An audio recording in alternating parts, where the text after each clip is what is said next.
수소는 에너지 밀도가 높고 또 연소할 때 유해물질이 거의 배출되지 않아서 차세대 에너지원으로 주목받고 있는 청정 원료죠. 그런데 국내 연구진이 경제적 가치가 낮은 우뭇가사리, 해인초 등 바닷속 해조류를 이용해 바이오 수소를 생산해내는 데 성공했습니다. 네, 연구를 진행하신 대구대 환경공학과 김상현 교수와 함께 자세한 내용 알아보겠습니다. 안녕하십니까? 예, 안녕하세요. 반갑습니다. 네, 반갑습니다, 교수님. 네, 이번에 해조류로 이 신재생 에너지를 만드는 기술을 개발하셨다고 들었습니다. 보통 해조류 하면 먹는 것밖에 전 생각이 안 나는데 어떻게 이 에너지로 만들 수 있는지 궁금한데요. 어떤 기술인지 자세한 소개 부탁드리겠습니다. 예, 신재생 에너지는 이제 화석 연료와 원자력을 제외한 여러 에너지를 의미하는데 저희 연구팀 말씀하신 것처럼 그중에서 수소를 생산하는 연구를 지난 6년간 수행을 하고 있습니다. 수소를 생산하는 여러 기술 중에서 이제 원료를 바이오매스라는 것을 사용하고 도구로 박테리아를 이용해서 다른 에너지 투입 없이 수소를 생산하는 기술을 생물학적 바이오 수소 생산이라고 하고요. 이 분야 중에서도 저희는 이제 수소 발효라고 하는 분야를 연구를 하고 있거든요.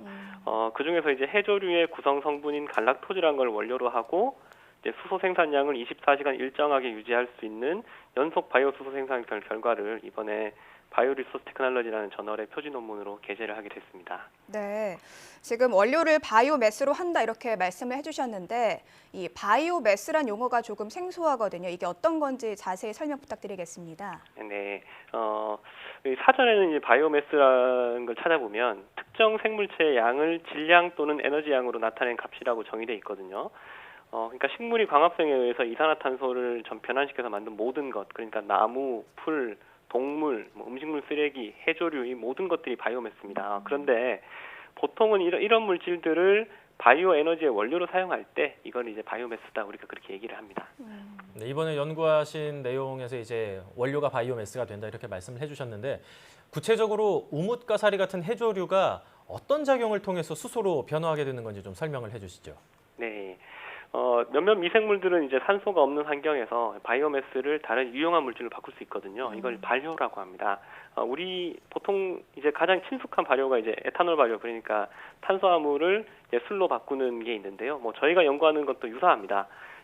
바이오매스 그 중에서도 이제 해조류를 산소가 없는 상태에서 박테리아의 활동을 통해서 청정 에너지인 수소로 이제 전환을 했습니다.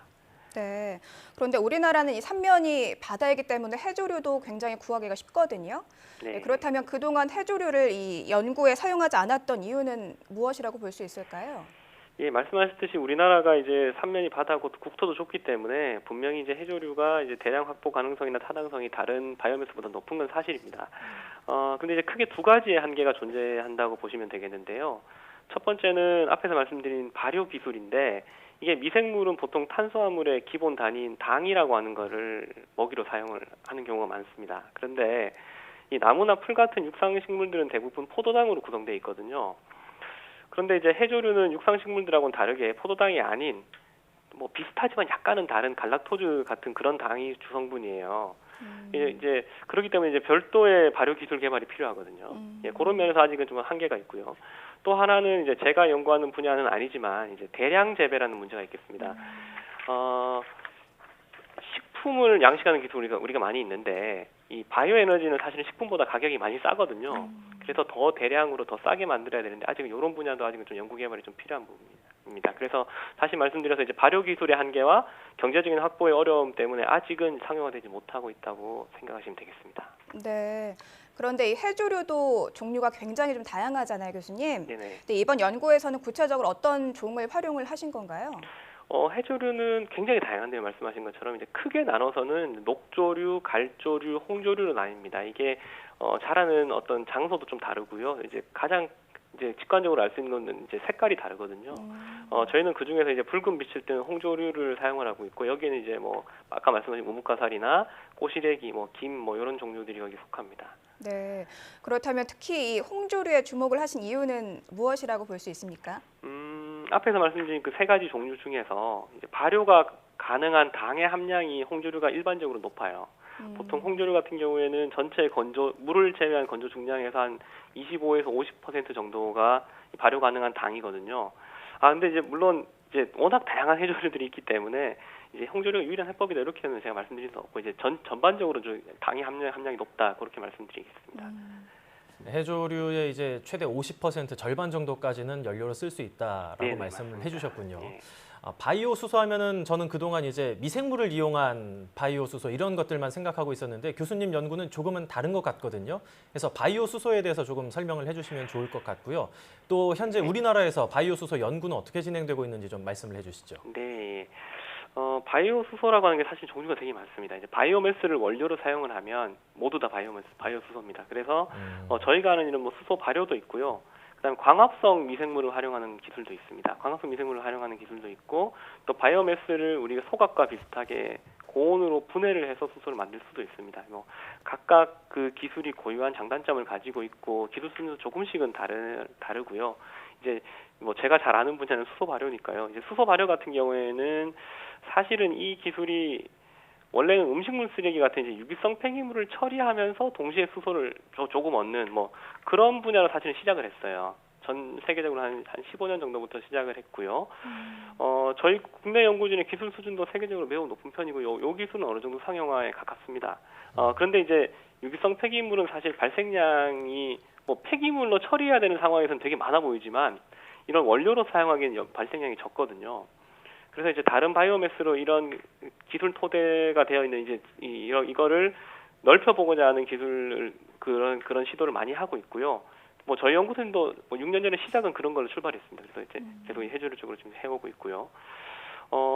외국의 경우에 보면은 미국이나 유럽 같은 이제 소위 말하는 기술 선진국들은 상대적으로 우리나라보다 육상 바이오매스 그러니까 나무나 풀 같은 것들을 구하기가 더 쉬워요. 그래서 이제 이런 쪽에 좀 더 초점을 맞추고 있다가 이제 뒤늦게 최근 2, 3년 들어서 이제 해조류의 장점에 주목을 하고 있는 것 같습니다. 그래서 이제 논문도 좀 나오고 하더라고요. 우리나라는 이제 저도 그렇고 다른 분들도 몇 분 해조류 쪽을 연구하신 분이 있으세요. 그래서 뭐 수소나 또는 이제 에탄올, 부탄올 이런 분야에 있어서 상대적으로는 외국에 비해서 뒤처지지 않는 오히려 어느 정도 앞선 부분도 있다고 생각을 합니다. 네, 그런데 아무래도 많은 분들이 조금 궁금하게 생각할 만한 부분이 이번 연구가 앞으로 어떤 산업에 활용될 수 있을까 이 부분인 것 같은데요. 좀 어떤 산업에 활용이 가능하다고 보시는지요? 수소는 사실은 활용도가 굉장히 높거든요. 연료 전지로 사용될 수도 있고 수소차에 사용될 수도 있고 해가지고 사실은 이 수소를 활용하고 저장하는 분야는 이미 많이 발전을 했고 또 지금도 많은 기업들이 집중적으로 그 연구를 하고 있습니다. 이제 문제는 이제 이걸 공급하는 수소가 문제인데요. 이게 현재는 대부분 이제 이 수소를 만들기 위해서 훨씬 더 많은 양의 에너지 양으로 봤을 때 훨씬 더 많은 양의 화석 연료나 원자력을 투입해서 약간 얻는 거거든요. 전환 효율이 그렇게 높지가 않습니다. 그래서 이렇게 생산되는 수소가 이제 뭐 그것이 연소되는 그 자체에서는 깨끗한 에너지라고 할 수 있겠지만 전체적으로 봤을 때 지속 가능한 에너지라고 할 수 없거든요. 그래서 이제 다른 에너지도 다 마찬가지입니다. 그래서 일정 부분 이상을 항상 바이오 에너지가 비율을 좀 더 높여가는 게 뭐 가솔린도 그렇고 디젤도 그렇고 다 마찬가지거든요. 그래서 이제 일정 부분 이상은 이런 수소를 이제 지속 가능하게 생산해야 될 거고요. 저희 연구 결과는 이제 그런 측면에서 활용될 수 있다고 생각을 합니다. 바이오 수소를 생산해내는 과정에서 효율성이 문제다 이런 말씀을 해주신 것 같습니다. 네네. 이번 연구의 성과라고 하면 이제 그동안은 에너지 자원으로 생각하지 않았던 해조류를 에너지원으로 쓸 수 있다 이거라고 생각을 할 수 있는데 이 이상의 의미 박사님께서 생각하시는 의미를 좀 말씀해 주시면 감사하겠습니다. 예. 일단 말씀드렸듯이 이 부분이 아직 연구가 좀 덜 됐기 때문에 일단은 그 구성 성분인 갈락토즈라고 하는 것을 수소나 뭐 다른 걸로 전환시키는 기술이 아직 좀 없었고요.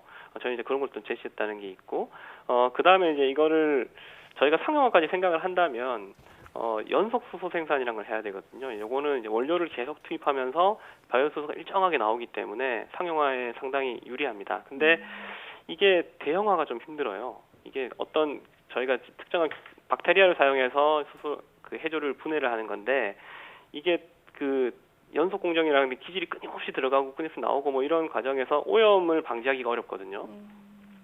예, 저희는 이제 그런 특정한 균주를 하기보다는 여러 미생물이 공존하는 복합 군집 연속 배양이라는 기술을 활용을 해서 수소 생산 미생물이 이런 멸균이 없는 과정에서도 전체 미생물의 대부분을 차지하면서 활동도 원활하게 지속할 수 있는 방법을 제시했다는 데 이제 의의가 있다고 생각을 합니다. 네, 상용화가 된다면 우리 산업 그리고 기업에 큰 도움이 될 것 같은데요. 이 상용화 언제쯤 가능할 거라고 예상하시는지요? 예, 그 바이오 수소를 포함하는 이제 바이오 에너지, 뭐 더 크게는 전체 신재생 에너지는 사실은 경제성만 봐가지고는 화석 연료와 경쟁을 해야 되기 때문에 사실 뭐 세계적이거나 국가적인 차원의 정책적 어떤 그런 지원이 사실은 필수적입니다. 그래서 제가 그런 거를 예측할 수 있는 많은 어떤 그런 지식이나 그런 건 없고요. 다만 수소로 국한시켜서 얘기를 하면 이제 미국, 유럽 등의 선진국의 동향을 봤을 때 이 세계적인 수요가 당분간은 한 연간 수십 %의 이제 급성장을 유지할 걸로 이렇게 많이들 예측을 하고 있거든요.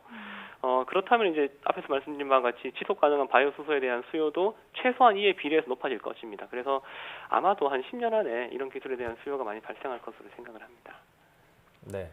앞서서 이제 바이오 수소를 생성해내는 과정이 뭐 고온 발효도 있고 미생물 발효도 있고 뭐 갈락토스를 발효해내는 방법 여러 가지를 말씀해 주셨는데 네. 혹시 이제 고온 분해나 미생물 쪽 이쪽에 대해서도 연구를 추가적으로 더 하실 계획이 있는지 앞으로의 연구 계획 간단하게 말씀 부탁드립니다. 아, 예. 사실은 저는 이제 한 연구자가 이제 여러 가지를 다 할 수는 없다고 저는 생각을 해요. 그래서 저는 일단은 현재까지 제가 이제 그 기술을 계속 개발해 왔던 수소 발효 쪽에 좀 집중을 하고 싶고요. 앞에서 말씀드렸듯이 이제 해조류 바이오매스의 경제적 타당성 결국에 발효 공정 비용하고 대량 확보에 드는 비용을 어떻게 낮출 거냐에 따라서 좌우된다고 제가 말씀을 드렸는데요. 예, 저는 이제 그동안은 이제 발효 공정 비용 자체를 줄이는 것, 앞에 말씀드렸듯이 뭐 비멸균 조건을 활용한다든가 연속 수소 생산을 한다든가 이런 식으로 해서 어느 정도 발효 공정 비용을 낮추는 거는 나름대로 이제 기여를 했다고 생각을 합니다. 그래서 최근에는 이 수소 수율이라는 게 있어요. 그러니까 투입하는 양 대비 수소를 얼마나 많이 생산하느냐. 그래서 이런 쪽을 높이는 연구를 좀 수행하고 있습니다. 그렇게 되면 만약 그게 이제 수소 수율이 획기적으로 높아지면 바이오매스의 그 주입 필요량이 줄어들거든요. 그러면 간접적으로 제가 이제 뭐 재배를 연구하는 사람은 아니지만 바이오매스 확보 비용도 줄어들지 않을까 그렇게 생각을 해서 요즘 이제 그 수소 수율을 높이는 데 이제 연구를 집중하고 있습니다. 네. 아직까지는 이제 바이오 수소를 생산해내는데 투입되는 에너지 양이 더 많아서 비효율적이라고 말씀을 해주셨는데 끊임없는 관심과 투자를 통해서 이런 부분들이 해결됐으면 좋겠습니다. 예. 지금까지 대구대 환경공학과 김상현 교수였습니다. 교수님 오늘 말씀 감사합니다. 예, 감사합니다.